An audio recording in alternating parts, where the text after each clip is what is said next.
PM Modi Varanasi से तीसरी बार सियासी मैदान में उतर रहे हैं। आज वो एक बार फिर अपना नामांकन दायर करने वाले हैं।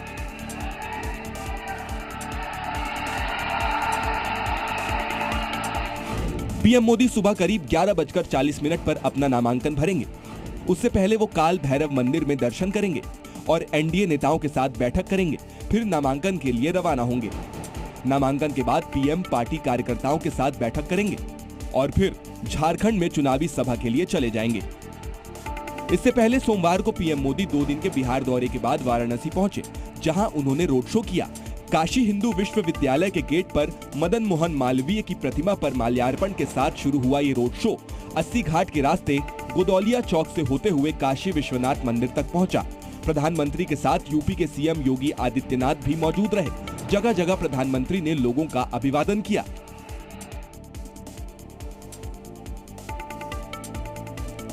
देश में यूसीसी को लेकर एक बार फिर बहस तेज हो गई है। खासकर ममता बनर्जी इस मुद्दे पर बीजेपी पर लगातार निशाना साध रही है।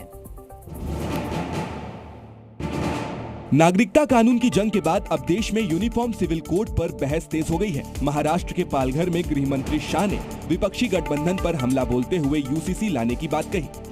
कि कांग्रेस वाले कहते हैं हम सत्ता में आएंगे तो ट्रिपल तलाक वापिस लाएंगे, देश को सरिया के आधार पर चलाएंगे। राहुल गांधी कान खोलकर सुन लो, हमारा चुनावी वादा है पूरे देश में यूसीसी हम लाएंगे, देश सरिया से नहीं चलेगा।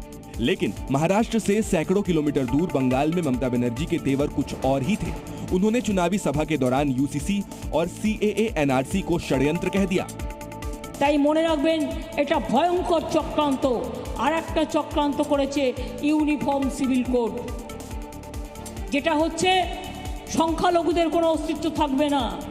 देश के कुछ राज्यों में यूनिफॉर्म सिविल कोड लागू किया जा चुका है और इसे लेकर राजनीति भी तेज हो गई है। तो ये देखिए, परिवारवाद के बहाने बिहार के मुख्यमंत्री नीतीश कुमार ने लालू प्रसाद यादव पर हमला किया है। नीतीश ने कहा लालू बेटे बेटी को राजनीति में सेट करने में लगे हैं। 5वें चरण के चुनाव में नेताओं के बीच जुबानी जंग जारी है। बिहार के सीएम नीतीश कुमार ने बिना नाम लिए लालू परिवार पर करारा हमला किया। नीतीश ने कहा कि लालू परिवारवाद को बढ़ावा दे रहे हैं, बेटा बेटी सबको राजनीति में सेट कर रहे हैं, मेरा कोई भी राजनीति में नहीं है। नीतीश यही नहीं रुके, उन्होंने कहा कि मैंने ही जाति आधारित जनगणना का काम शुरू करवाया। जाति आधारित जनगणना हम लोग कराया।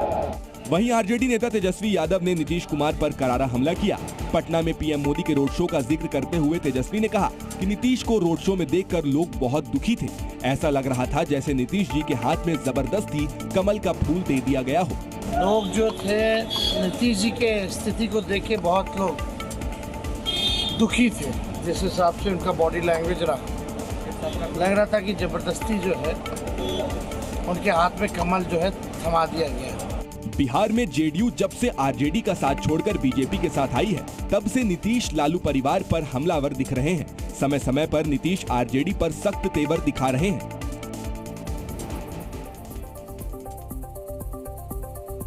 मुंबई में भारी तूफान लोगों के लिए तबाही बनकर आया। बिल्कुल, घाटकोपर में होर्डिंग गिरने से अब तक 14 लोगों की मौत की जानकारी मिली है। वहीं तूफान में 86 लोगों का रेस्क्यू भी किया गया है। मुंबई में तेज आंधी और तूफान ने सोमवार को जमकर तबाही मचाई। उसकी गवाही दे रही हैं ये तस्वीरें। पहली तस्वीर मुंबई के घाटकोपर की है, जहां जोरदार तूफान में भारी भरकम होर्डिंग गिर गई। होर्डिंग गिरने से पेट्रोल पंप पर हड़कंप मच गया। दूसरी तस्वीर मुंबई के वडाला इलाके की है, जहां तूफान में एक निर्माणाधीन बिल्डिंग की लिफ्ट गिर गई। हादसे के बाद सड़क पर लोग भागते नजर आए। घाटकोपर में हादसे के बाद महाराष्ट्र के सीएम एकनाथ शिंदे और डिप्टी सीएम फडणवीस भी मौके पर पहुंचे और हालात का जायजा लिया। मुख्यमंत्री ने मृतकों के परिवार वालों को 5 लाख रुपए मुआवजे का ऐलान किया है। साथ ही घटना के जिम्मेदार लोगों के खिलाफ एफआईआर दर्ज कर कार्रवाई करने के निर्देश दिए हैं। मुंबई में जहां भी होर्डिंग है उसकी ऑडिट करने के आदेश भी दिए गए हैं। मुंबई में आंधी और तूफान ने जमकर तांडव मचाया। कई जगह पेड़ और होर्डिंग गिरे। मुंबई में आंधी तूफान से कई इमारतों को भी भारी नुकसान पहुंचा। तेज आंधी और बारिश की वजह से कुछ जगहों पर विजिबिलिटी 0 हो गई थी। और आइए आगे बढ़ते हुए बात कर लेते हैं आंध्र प्रदेश की, जहां कल लोकसभा के साथ साथ विधानसभा के भी चुनाव हुए। पालनाडु जिले में टीडीपी और वाईएसआरसीपी के कार्यकर्ता आपस में भिड़ गए और शहर में जमकर बवाल और तांडव हुआ।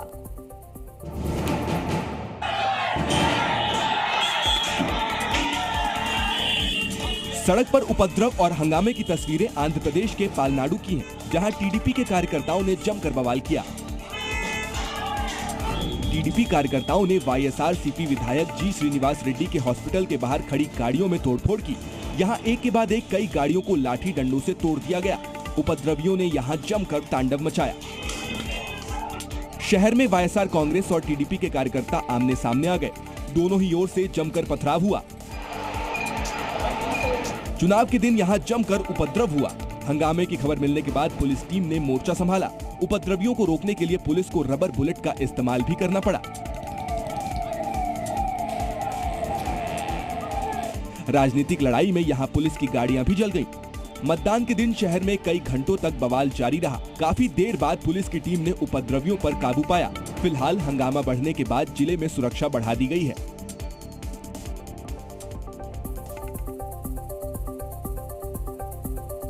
यूपी में कल चौथे चरण के लिए 13 सीटों पर मतदान हुआ। फर्रुखाबाद में एक पोलिंग बूथ पर 2 गुट आपस में भिड़ गए, जिसके बाद वहां पथराव भी हो गया।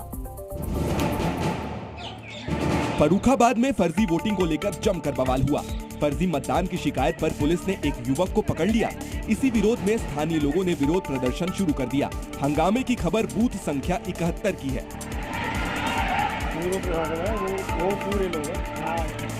बूथ पर यहां फर्जी मतदान को लेकर 2 गुट आपस में भिड़ गए।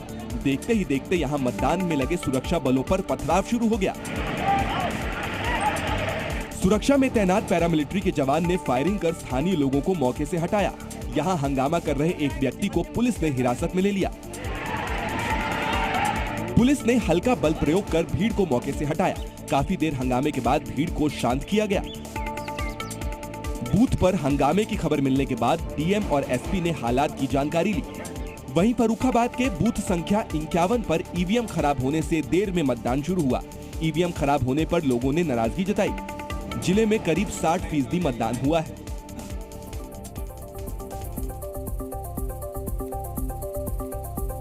कांग्रेस के घोषणा पत्र को लेकर एक बार फिर बीजेपी हमलावर हो गई है। वित्त मंत्री निर्मला सीतारमण ने राहुल गांधी के खटाखट पैसा देने वाले बयान पर कटाक्ष किया है। उन्होंने कहा है कि खटाखट योजना कैसे लागू करेंगे।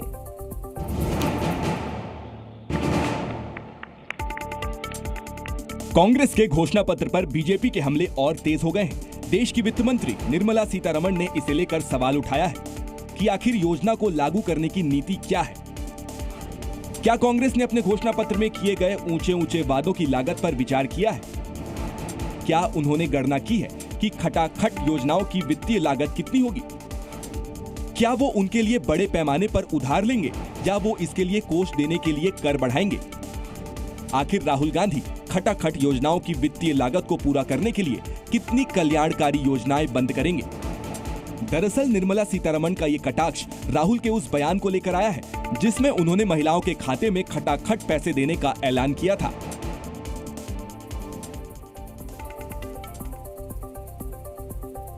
चीन के भारतीय जमीन पर कब्जा करने के दावों के बीच विदेश मंत्री एस जयशंकर ने बड़ा बयान दिया है। विदेश मंत्री ने कहा है कि पूर्व पीएम नेहरू की गलती के लिए कांग्रेस मोदी को जिम्मेदार ठहराती है, जबकि ऐसा बिल्कुल नहीं है। चीन को लेकर मोदी सरकार का रुख हमेशा से सख्त रहा है। विदेश मंत्री एस जयशंकर ने चीन पर कांग्रेस के सवालों का करारा जवाब दिया है।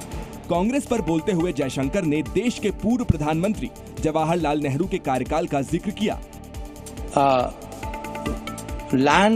Indian land was taken by China between 1958 and 1962. Some of it was before 58 also.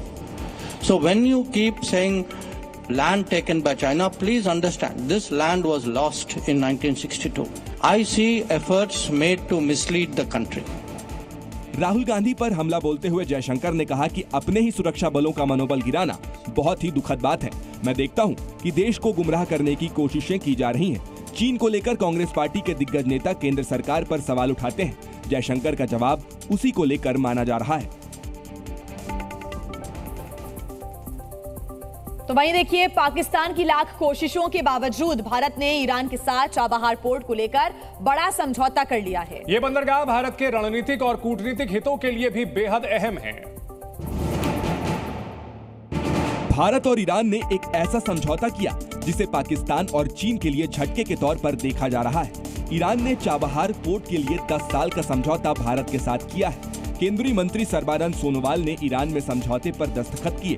ये पहला मौका है जब भारत विदेश में स्थित किसी बंदरगाह का मैनेजमेंट अपने हाथ में लेने जा रहा है। अब पोर्ट का पूरा मैनेजमेंट भारत के पास होगा। भारत को इसके लिए अफगानिस्तान और सेंट्रल एशिया से व्यापार करने के लिए नया रूट मिल जाएगा। पाकिस्तान की जरूरत अब खत्म हो जाएगी। हमारे चाबहार पोर्ट की लॉन्ग टर्म कॉन्ट्रैक्ट में आज हम लोगों ने दस्तखत की है। इस पोर्ट के भविष्य को मजबूत बनाने के सिलसिले में और रीजनल कनेक्टिविटी को बढ़ावा देने के लिए प्रधानमंत्री मोदी जी का जो विजन है, उस विजन को साकार करने के लिए आज ऐसे एक ऐतिहासिक कदम उठाए गए हैं। चाबहार बंदरगाह भारत के लिए रणनीतिक महत्व रखता है। इस डील से एशियाई देशों में भारत की पहुंच और मजबूत हो जाएगी, साथ ही व्यापार करना भी आसान हो जाएगा। भारतीय विदेश मंत्रालय ने इस समझौते को ऐतिहासिक बताया है। इसी खबर से जुड़ी हुई एक बड़ी अपडेट आ रही है। चाबहार डील पर अमेरिका का बयान आ चुका है। तेहरान पर प्रतिबंध लागू रहेंगे, अमेरिका ने कहा है। प्रतिबंधों के बारे में सभी को जानकारी है। अमेरिका की तरफ से कहा गया है कि द्विपक्षीय संबंध के लिए भारत स्वतंत्र है। चाबहार को लेकर भारत और ईरान के बीच में जो समझौता हुआ है, उसको लेकर अब अमेरिका का भी आ गया है बयान। भारत और ईरान के बीच चाबहार पोर्ट को लेकर के 10 साल का करार हुआ है। भारत को चाबहार पोर्ट 10 साल के लिए लीज पर मिला है और इस पर अमेरिका ने कहा है कि दोनों देश स्वतंत्र हैं। द्विपक्षीय संबंध के लिए भारत द्विपक्षीय संबंध के लिए स्वतंत्र है, लेकिन तेहरान पर प्रतिबंध जारी रहेंगे।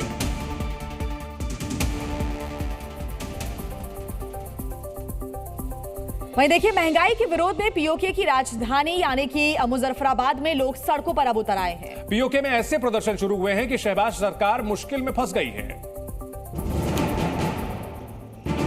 पाक अधिकृत कश्मीर में महंगाई के खिलाफ बगावत ने पाकिस्तान सरकार की नींद उड़ा दी है। सड़क पर प्रदर्शनकारी सरकार के खिलाफ विरोध प्रदर्शन कर रहे हैं। हिंसक प्रदर्शन से 100 से ज्यादा लोग घायल हैं। लोग महंगाई और बिजली की कीमतों में वृद्धि के खिलाफ सड़कों पर हैं। सरकार के खिलाफ विरोध में कई पुलिसकर्मी गंभीर रूप से घायल हुए हैं।